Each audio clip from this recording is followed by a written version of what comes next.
ಎಲ್ಲರಿಗೂ ಅತಿ ಪ್ರಿಯನಾದ ದೇವರೆಂದರೆ ವಿಘ್ನ ವಿನಾಶಕ.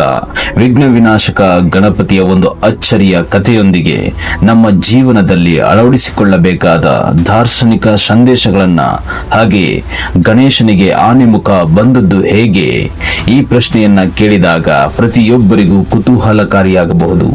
ಇಂದು ನಾವು ಪುರಾಣಗಳಲ್ಲಿ ಬರುವ ಬೇರೆ ಬೇರೆ ಕಥೆಗಳು, ಅವುಗಳ ಅರ್ಥ ಮತ್ತು ಸಂದೇಶಗಳನ್ನ ತಿಳಿಯೋಣ ಬನ್ನಿ. ಶಿವಪುರಾಣದ ಪ್ರಕಾರ ಪಾರ್ವತಿ ದೇವಿ ತನ್ನ ಸ್ನಾನದ ವೇಳೆ ತಮ್ಮ ದೇಹದ ಗಂಧದ ಲೇಪದಿಂದ ಒಂದು ಸುಂದರ ಬಾಲಕನನ್ನ ನಿರ್ಮಿಸುತ್ತಾರೆ. ಆತನಿಗೆ ಪ್ರಾಣ ತುಂಬಿ ಬಾಗಿಲಲ್ಲಿ ಕಾವಲುಗಾರನಾಗಿ ನಿಲ್ಲಿಸುತ್ತಾರೆ. ಆಗ ಅಲ್ಲಿಗೆ ಶಿವನು ಒಳಗಡೆ ಬರಲು ಬಯಸುತ್ತಾನೆ. ಆಗ ಬಾಲಕನು ಪಾರ್ವತಿಯ ಆಜ್ಞೆಯನ್ನು ಪಾಲಿಸಿ ಶಿವನನ್ನೇ ತಡೆಗಟ್ಟುತ್ತಾನೆ. ಶಿವನು ಆತನನ್ನ ನೋಡಿದಾಗ, ಯಾರಪ್ಪ ಈ ರೀತಿಯಾಗಿ ಮಾಡುತ್ತಿರುವುದು ಎಂದು ಕೋಪಗೊಂಡು ಯುದ್ಧಕ್ಕೆ ಇಳಿಯುತ್ತಾನೆ. ಇಬ್ಬರ ಮಧ್ಯೆ ಭಯಾನಕ ಯುದ್ಧ ನಡೆಯುತ್ತದೆ. ಕೊನೆಗೆ ಶಿವನು ತನ್ನ ತ್ರಿಶೂಲದಿಂದ ಬಾಲಕನ ಶಿರಸ್ಸನ್ನು ಕತ್ತರಿಸಿ ಬಿಡುತ್ತಾನೆ. ತನ್ನ ಮಗನನ್ನು ಕಳೆದುಕೊಂಡ ಪಾರ್ವತಿ ದುಃಖದಿಂದ ಇಡೀ ಜಗತ್ತೇ ಕಂಪಿಸುವಂತೆ ಅಳುತ್ತಾಳೆ. ಆಕೆಯ ಕೋಪದಿಂದ ಎಲ್ಲ ದೇವತೆಗಳು ಭಯಭೀತರಾಗುತ್ತಾರೆ. ಅವಳ ಆಕ್ರೋಶದಿಂದಾಗಿ ಭೂಮಿ, ಸ್ವರ್ಗ, ಪಾತಾಳ ಎಲ್ಲವೂ ಕಂಪಿಸುತ್ತದೆ. ಆಗ ಎಲ್ಲ ದೇವತೆಗಳು ಭಯಭೀತರಾಗಿ ಶಿವನ ಬಳಿ ಬಂದು ಮನವಿ ಮಾಡಿಕೊಂಡರು. ದೇವ, ಈ ಬಾಲಕನಿಗೆ ಪ್ರಾಣ ತುಂಬಿ ಪಾರ್ವತಿಯ ಮನಸ್ಸನ್ನ ಶಾಂತಗೊಳಿಸಬೇಕು ಎಂದರು. ತದನಂತರ ಶಿವನು ತನ್ನ ಗಣಗಳಿಗೆ ಆದೇಶಿಸಿ, ಈಗಲೇ ಉತ್ತರ ದಿಕ್ಕಿನಲ್ಲಿ ಮಲಗಿರುವ ಪ್ರಾಣಿಯ ತಲೆ ಕಡಿದುಕೊಂಡು ಬನ್ನಿ ಎನ್ನುತ್ತಾನೆ. ಗಣಗಳು ಶಿವನ ಆದೇಶದಂತೆ ಆನೆಯ ಮಗುವಿನ ತಲೆಯನ್ನು ತಂದುಕೊಟ್ಟರು. ಶಿವನು ಅದನ್ನ ಬಾಲಕನ ದೇಹಕ್ಕೆ ಜೋಡಿಸಿ ಪ್ರಾಣ ತುಂಬುತ್ತಾರೆ. ಆದ್ದರಿಂದಲೇ ಬಾಲಕ ಗಜಾನನ, ವಕ್ರತುಂಡ, ವಿಘ್ನೇಶ್ವರ ಎಂಬ ಪ್ರಸಿದ್ಧ ಬಿರುದುಗಳನ್ನ ಪಡೆದರು.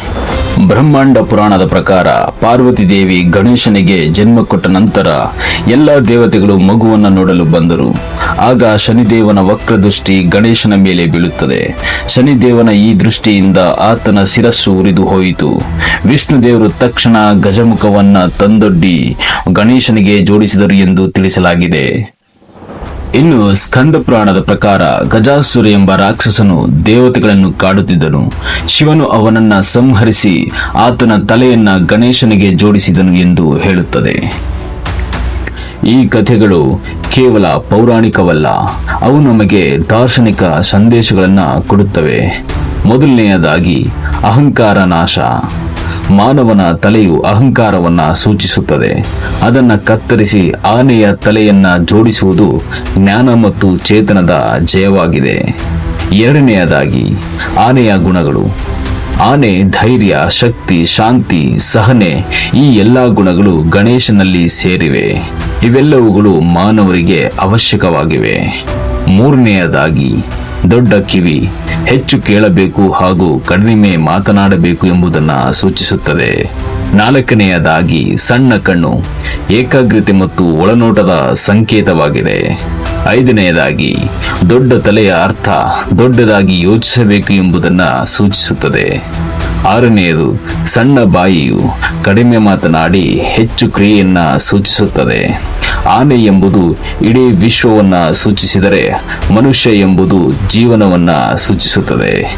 ಗಜಮುಖ ಮತ್ತು ಮಾನವ ದೇಹ ಸೇರಿ ಜೀವ ಮತ್ತು ಬ್ರಹ್ಮಾಂಡದ ಏಕತೆಯನ್ನ ಸೂಚಿಸುತ್ತದೆ. ಈ ಘಟನೆಯ ನಂತರ ಶಿವನು ಘೋಷಿಸಿದರು, ಗಣೇಶನು ಎಲ್ಲ ಪೂಜೆಯಲ್ಲೂ ಮೊದಲನೆಯ ದೇವರಾಗಿರಬೇಕು. ಆದ್ದರಿಂದ ನಾವು ಯಾವುದೇ ಕಾರ್ಯ ಪ್ರಾರಂಭಿಸುವ ಮೊದಲು ವಕ್ರತುಂಡ ಮಹಾಕಾಯ ಎಂಬ ಶ್ಲೋಕವನ್ನು ಜಪಿಸುತ್ತೇವೆ. ಪ್ರಿಯರೇ, ಹೀಗಾಗಿ ಗಣೇಶನ ಆನೆಯ ಮುಖವು ಕೇವಲ ಪೌರಾಣಿಕ ಕಥೆಯಲ್ಲ, ಅದು ಜ್ಞಾನ, ಶಾಂತಿ, ಸಹನೆ ಮತ್ತು ದೈವತ್ವದ ಪ್ರತೀಕ.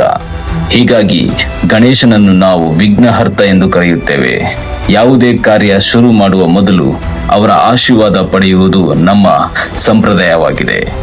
ಎಲ್ಲರಿಗೂ ಗೌರಿ ಗಣೇಶ ಹಬ್ಬದ ಶುಭಾಶಯಗಳು. ಮುಂದಿನ ವಿಡಿಯೋದಲ್ಲಿ ಸಿಗೋಣ. ಧನ್ಯವಾದಗಳು.